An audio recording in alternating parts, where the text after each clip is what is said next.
Hello, everybody, and welcome to the War Room. This one is for the UFC 263 co-main event, which is Leon Edwards against Nate Diaz. Finally, and hopefully, still keep my fingers crossed. Okay. From the offset, straight away, I go, okay, well, this should be a comfortable fight for Leon.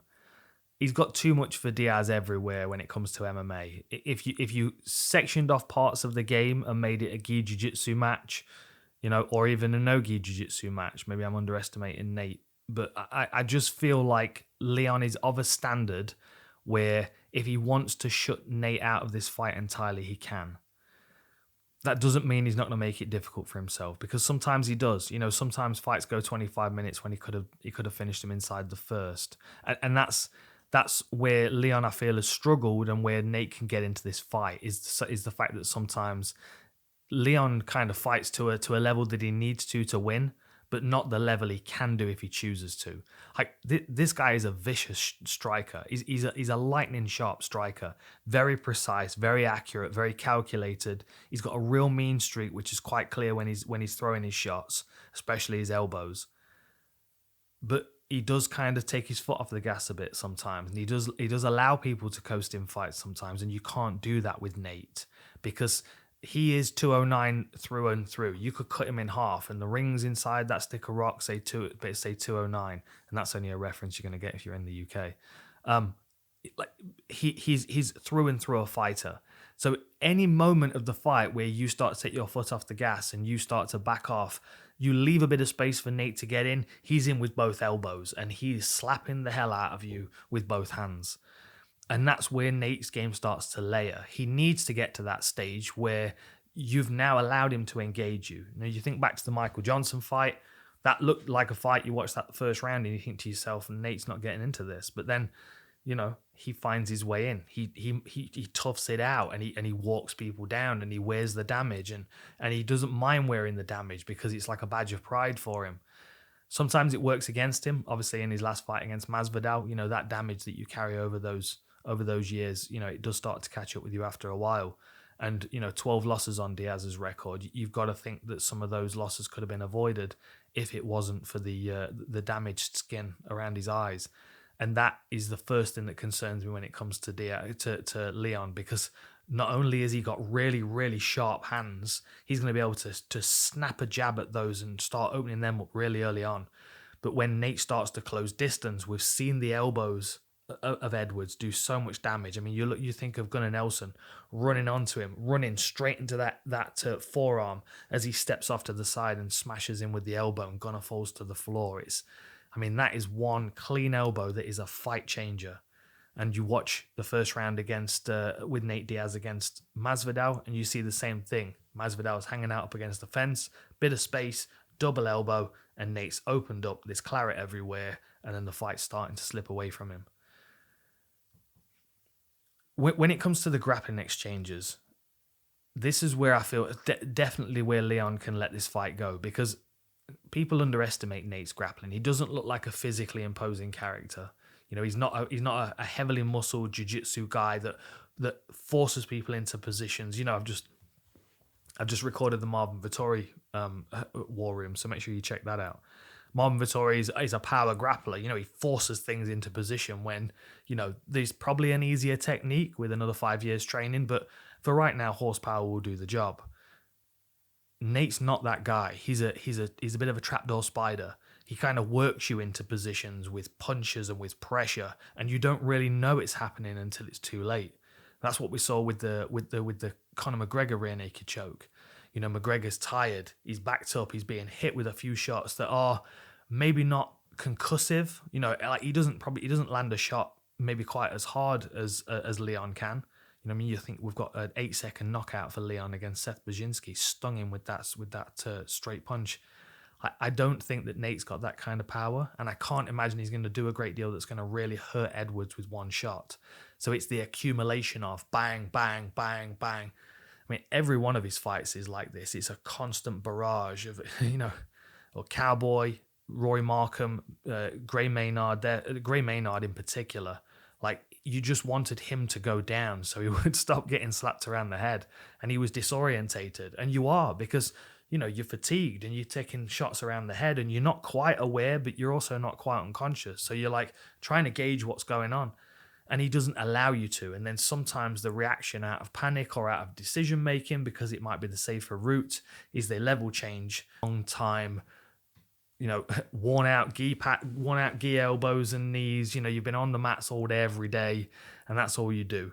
And if you can put mats down in the garage at home, you'll do it there as well. That's the Diaz mentality. And if they're not there, they're in the boxing club, or they're scrapping on the streets, because that's their mentality.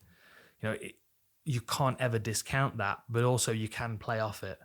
And Leon is definitely the more technical of these two fighters. He's definitely much more of a sharp puncher. He's definitely got more variety in his striking skill set. And when he throws a shot, he returns it to his chin and he's covered. And if you attack him, he creates distance, because you're not getting any free shots for Leon. Nate will give you a few free shots, and Leon will take a few free shots off him, and they could be very damaging. And Nate has to weigh that up. He has to have a smart, intelligent game plan of getting into range and closing distance. Because if he's too reckless, he's just giving this fight away on scar tissue. And that'd be a shame, because we're all excited for this one. But unfortunately, Nate has come to that tipping point in his career where, you sneeze nearby and he's going to start to bleed. And Leon has got such a good management of range and distance, and he's so fast. I mean, there's actually a 2-inch reach advantage for Nate in this fight. But because he stands so long in his stance, it gives him good head movement, but it doesn't give him the ability to cover distance. He has to reach for his shots, whereas Leon's in and out on his toes. What haven't I talked about? You see, the thing for this fight, if you're Leon, you want to have your front foot on that inside line in the octagon, and you want to force him back against the fence, but you want to keep him there, same as Adesanya. You want to be right on his front foot, but completely untouchable. He did this to RDA. He kept him at a distance and just jabbed him and cooked him from a distance. Then they start to rush in, either for a takedown, which he defends easily, or with his elbows. Diaz has got to force the shot, and he's got all those non-perfect guillotines that he can wrap up and finish people with. A Sun Sao, he got rocked, and that was a beautiful adjustment. Melvin Gillard, Jim Miller. We're talking about really good grapplers here that have got experience, especially Jim Miller and a Sun Sao. Not guys that are, especially Jim Miller, not a guy that's easy to catch, but he's so good at making that space for himself. When you shoot in out of panic, you'll see it jog, little wrap up with the guillotine. So if you're Leon, do you just keep this fight at distance? Because Leon, as we know, he wants to show everybody he's a mixed martial artist. And there might be a decision in this fight to engage Nate in the grappling. Because A, Nate wouldn't be expecting it. And B, Leon would be doing it on his terms instead of on Diaz's terms. And when I say on Diaz's terms, I mean backed up against the fence, taking 4 or 5 shots a second and level changing, because that's the only way out. Because if you think Nate's got such long arms and he sweeps with his shots, he keeps you right in front of him up against the fence. So it feels like the only way out is to go down, is to level change. If Leon can choose to level change or choose to engage in the grappling game, he can choose where he lands. He can also be more aware of of what he's doing and where he's doing it. And I think that obviously Leon's going to have a strength advantage in this one as well. He's much more of a natural welterweight. You would never see Leon at lightweight. It'd be crazy. Whereas Nate, obviously, he's drifted between the two. Like the physical strength of Leon, coupled with the good work that he's got, the good technical skills, I think he can definitely cause Nate problems in the clinch and on the ground as well. I would say that the majority of Edwards' best takedowns, which works well for this fight as well, because it doesn't mean he has to level change, are from body locks. He'll get a really good body lock and he'll trip people and he'll drag people to the floor. He'll remove their legs, and then even when they're on the floor, he starts doing that double hook around their base foot. So he starts to dismantle people's base. Very, very slick grappler. And again, if he's grappling on his terms and he's not doing it out of fatigue or damage or frustration or being overwhelmed or whatever, he can decide where the grappling exchanges go and potentially have a better time down there. But he absolutely can't underestimate Nate when it hits the floor. one other thing to consider as well is, if Nate does land a good shot on, if Leon does land a good shot on Nate and Nate does go down, like Leon is also the kind of fighter that will look for a rear naked choke as a finish instead of a TKO finish if it's presented to him. And I'm not saying it's going to be easy to do with Nate, but if Leon goes for the grappling great game plan and he's dragging Nate down against the fence, the likelihood is if he's getting back up, he's going to be getting back up against the fence. And then that's where Leon's back taking skills come into play. And that double bind of the leg, which makes it very restrictive and difficult to get him moving.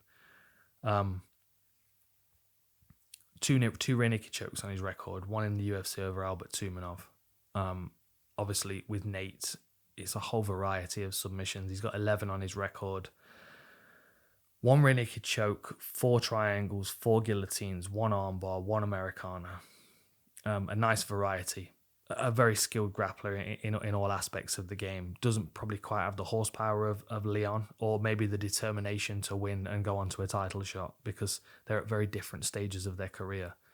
This is a fight for Leon to come in and shine, is what this is. It's a fight for him to really look to look untouchable against Nate and to get a big name on his record that will position him, at least fame-wise, for a title shot. People will appreciate him more when he's a title challenger, if he's got a win over Nate Diaz. He'll be more familiar with these guys. And Leon's definitely got all the skills to cause Nate a lot of problems.